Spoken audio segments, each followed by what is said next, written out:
The stars shine bright against the Halos once again as the Astros take 3 out of 4 from the LA Angels this weekend. They were 9 outs away, possibly a couple of swings away from completing a 4-game sweep, which would have been a first for them against the Angels in over a decade.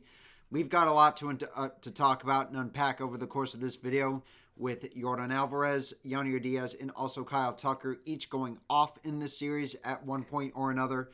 Plus also the future on Justin Verlander, and also, of course, most importantly, the Astros magic number dropping down to 2.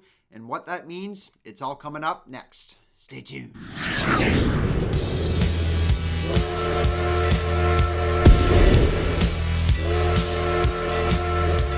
How almost sweep it is. I know that seemed kind of a weird introduction to start this video, but dude, I really thought we were going to be sweeping this series. Like, again, we came so close on Sunday, but let's talk about it anyway. First things first, we're going to dive into a couple of injury updates on starting with Ben Gamel. He unfortunately is likely to miss the rest of the season with that fibula fracture that he had sustained a couple weeks ago, but that's the least of our concerns. When what is certainly most concerning is Yordan Alvarez, as he was removed from Sunday's game with a right knee injury that he had sustained in the third inning after a hard injury or a hard slide going into second base. The Astros are currently describing this as a right knee contusion. Currently, we don't have much information on him as to how severe it is, but I think for sure we might not see him for most of, if not all of the series against the Mariners, which would be a pretty big problem if you ask me, considering that the Astros are pretty much shorthanded offensively. They've really been shorthanded offensively for most of the season without Kyle Tucker, and they were really only healthy for pretty much a couple of months a couple of weeks rather, since his return off the injured list. And now we're likely to see Yordan Alvarez out for the rest of the regular season, maybe even the playoffs, depending on how severe his injury is. So hopefully he gets all better. Now, obviously, there's a good reason why the Astros have not been playing Yordan in left field for most of the season, possibly even most of his career, ever since he had gotten surgery on his knees in August of 2020. Because, it's because of his knees, and the risk is that he does risk re-injuring them. But diving straight into the series itself, the Angels struck first early in the first inning on Taylor Ward's leadoff home run off of Kikuchi, who struck out 9 over 6 innings of work, so not too bad. And Jose Suarez for the Angels, who had thrown 6 shutout innings against the Angels previously. He looked more of the same in this game. He gave up 1 unearned run. But again, despite the fact that he was being the league leader in ERA at 6.08, at least like after the conclusion of his start, don't let that ERA fool you in the sense that for some reason he seems like of all teams that he is good against, he's always good against the Astros, it seems. And I have no idea why. But the Astros did have their first chance to potentially tie this game up early in the second inning, with Pena reaching on a fielding error by third baseman Eric Wagaman, one of 3 errors that he would commit in this game. But despite Pena reaching and him also getting to second base, the Astros were unable to get him home. Then going here into the 4th inning, Diaz would reach on another fielding error by Wagaman, his second of the game. And then after a single by Pena, an RBI single by Caratini would score Diaz from second, and it's 1-1. And the score would stay that way going into the 8th inning, where the Astros would mount a rally. It started with Yordan and Tucker both drawing walks back-to-back. Diaz would then move Yordan over to third base, but Pena would unfortunately ground out, unable to get the go-ahead run home. But John Singleton would deliver with the swing of the night with a go-ahead 2-run double with the bases loaded after Caratini was intentionally walked to load the bases in the first place. Unfortunately, the Astros wouldn't get much more in the inning, but that wouldn't matter to Hader, as he would get the save, and it would be capped off by Jason Hayward making a diving catch to end the game. The Angels would attempt to challenge this, but to no avail, as the Astros would go on to win 3-1. Game 2, this would unfortunately be what would likely be the final regular season start for Justin Verlander in an Astros uniform, and likely even the playoffs, assuming he makes the postseason roster to begin with, because there is still a pretty high chance he might not.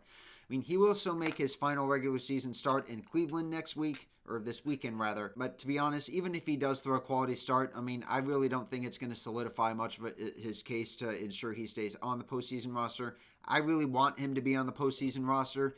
But, if he ends up having a similar start to this, where he gives up 6 runs, despite going for at least 4 innings, then, I'm sorry, man, but I don't think he's going to be on the roster. It really hates me to say that. And honestly, man, it's kind of a good thing he's going to be a free agent after this year. I'm not sure what the future is going to have in store for him after this season anyway. Is he still going to continue to pitch, or is he going to retire? Personally, I'm leaning towards the latter. But diving straight into this game, Tucker was the star of the night, as he had 4 hits, including a home run. Diaz would also have 3 hits in this game. And then, like I said earlier, Justin Verlander in what could be his final regular season game, and also also likely the playoffs, assuming the Astros would make it there, would go 4.2 innings, and unfortunately he gave up 6 runs, which is not really what you want to see. I mean, he looked pretty decent last week against the Angels, but, he still had to work hard, and I was really hoping he could build off of that. And over the course of the first 2-3 innings of this game, he seemed kind of promising. But unfortunately, it didn't really go so well for him at the end of the day. But in the next video, I might also see if I can predict what the Astros postseason roster is going to look like, assuming the Astros should clinch the division this week against the Mariners, who come to town next. More on that shortly. But getting back on track here into the second game in this series, the Astros would get the scoring started in the second inning with a sac fly from Dubon. But the Angels would answer back with a run of their own in the third to tie the game at 1. And one thing that's actually kind of interesting is that, in Verlander's previous start against the Angels in Anaheim, the Astros had scored first before he allowed the Angels to tie it back up. Then a couple of innings later, the Astros would then answer with a home run in that game. And then, just like clockwork, it was more the same in this game, with the Astros answering back with a pair of home runs by Alex Bregman, which was a 2-run blast, and Jake Myers, which was a 3-run blast to cap off a 5-run third inning for the Astros. Myers' home run was initially ruled a home run at first, and then with the umpires coming to review to talk about it, it appeared to have banged off of the top of the line above the out-of-town scoreboard that's out there in left field. But after review, the call on the field was upheld, so it was 6-1 Astros after 3. But the Angels would score 2 more times off of Verlander in the very next inning to make it 6-3. But the Astros would get those 2 runs back immediately in the 4th inning, courtesy of RBI singles by Bregman and Diaz. But the Angels refused to go away in this game, as they scored 3 more times, this time off of Justin Verlander in the 5th inning to knock him out and get within 2. Then both teams would actually hit home runs over the course of the next 2 half innings. The home run that the Astros had hit came courtesy of Kyle Tucker, but then I believe Taylor Ward had hit his home run on the very first pitch on the very next inning to get that one right back. But luckily, the Astros would hang on to win 9-7 in a game where there was 15 runs scored on 27 hits combined between the two teams, so yeesh, man, what a slugfest. But Game 3 of this series was certainly more one-sided for the Astros, as they racked up a season-high 20 hits while scoring 10 runs. Kyle Tucker and Yordan Alvarez both went off in this game. This is one of the most feared duos in the major leagues these days, as in this game in particular, they each chipped in with 4 hits apiece. Kyle Tucker, of course, had an opportunity to get a 5-hit game, but wasn't able to do so. Yordan Alvarez was on base all 5 times that he had come up. He had gotten 4 hits plus a walk. This duo in Major League Baseball is certainly one of the most infamous pairs that we see in the major leagues these days. Certainly rivaling some other pairs we've seen across some other teams like Aaron Judge, Juan Soto. And heck, that duo is even more infamous than Kyle Tucker and Yordan Alvarez, in my opinion. That could certainly rival some other previous Yankee duos like Babe Ruth and Lou Gehrig, or even Hank Aaron and Eddie Matthews, Willie Mays, Willie McCovey of the Giants, and even Craig Biggio and Jeff Bagwell. Historically great tandems that we've seen across the major leagues over the course of the years. So, kind of crazy. They both went off in this game, like I said, 4 hits apiece. But the first of their hits came in the first inning, with Tucker's coming on an RBI that had scored Yordan from second after he had doubled beforehand. Now, going here into the bottom of the first inning, their walks have definitely been an issue for the Astros. I don't know if I pointed that out as much in the past. But like I said, walks have definitely been an issue before. And, particularly when those walks eventually come around to score. And unfortunately, that was the case again, as Logan O'Hoppe had hit an RBI double to tie the game at 1. But it wouldn't stay that way for long, as Altuve would hit an RBI single of his own to score Victor Caratini after the Astros had loaded the bases with no outs on a couple of bloop hits. And so Altuve's RBI single with the bases loaded would make it 2-1 Astros. Yordan would eventually hit into a double play with no outs in the inning, but the Angels were playing their infield back, so that allowed a run to score to make it 3-1 Astros. The Astros would then break it open in the third inning, as Caratini would hit a 3-run blast to the Crawford boxes to make it 6-1, and after a Jake Myers double, that would knock pitcher Reed Detmers out of the game for the Angels. Yordan and Tucker would cap off their historic nights with back-to-back jacks late to make it 10-2 Astros, but that would not quite be the final score in this game, as Seth Martinez, who was recalled from AAA Sugar Land with Taylor Scott going on the injured list with what the Astros are describing as a thoracic spine strain, or I might be mispronouncing that, but it's something that's been bothering him for about a week or two. And I mean, it certainly is kind of a bit disappointing to see him like this because, Taylor Scott has been one of the Astros' best relievers this season, posting a 2.23 ERA over 62 games and 68 and 2/3 innings. So hopefully he can come back healthy for the postseason. But yeah, like I said, Seth Martinez would get the final 3 outs in this game, but not before he would allow a pair of runs to make it 10-4. So 10-4 Astros would be the final score in this game. But going here in game 4, the Astros were poised to finish off the 4-game sweep of the Angels. I mean, emotions were certainly mixed in this game. Like I had said earlier, Yordan Alvarez left early in the 3rd inning after a rough slide into second base, hurting his knee in the process. But although the Astros would not have an issue scoring runs without him in this game, the bullpen was tagged for 7 runs late. Josh Hader was actually tagged for 4, which was the most of anybody. But the Astros would go up 4-0 after 5 innings. One of those runs the Astros had scored came courtesy of Altuve, hitting a home run into the Crawford boxes, giving him 20 home runs on the season to go along with 20 stolen bases, his first 2020 season since his MVP season in 2017. Bregman later on in the inning would hit a 2-run blast to make it 4-zip. The bullpen just needed to get 10 more outs. Spencer Arrighetti, unfortunately, was unable to go a full 6 innings like Espada would have hoped to because he had suffered a minor calf injury at some point in this game, so he couldn't go all the way. Currently, I don't have any information to share with him as to how severe his injury is. I would imagine he might make his next start, assuming he does make it. I mean, we'll see. If his next start doesn't come until the playoffs, again, if the Astros make it there, then hopefully that calf injury will be enough for him. He did have some kind of leg issue early on in the season back in June, but it wasn't an issue to begin with. So hopefully it's not that same injury and it's just catching up with him this late in the season, because if so, that'd be pretty bad. But going here late into this game here, the bullpen just needed, I think, 9 or 10 more outs to get, which seemed pretty doable. But unfortunately, Neris and Abreu would blow it right away, with Hector Neris allowing the first 2 guys to reach base. And up by just 2, he unfortunately would commit a balk with Mickey Moniak on third base. He would then score to make it 4-3.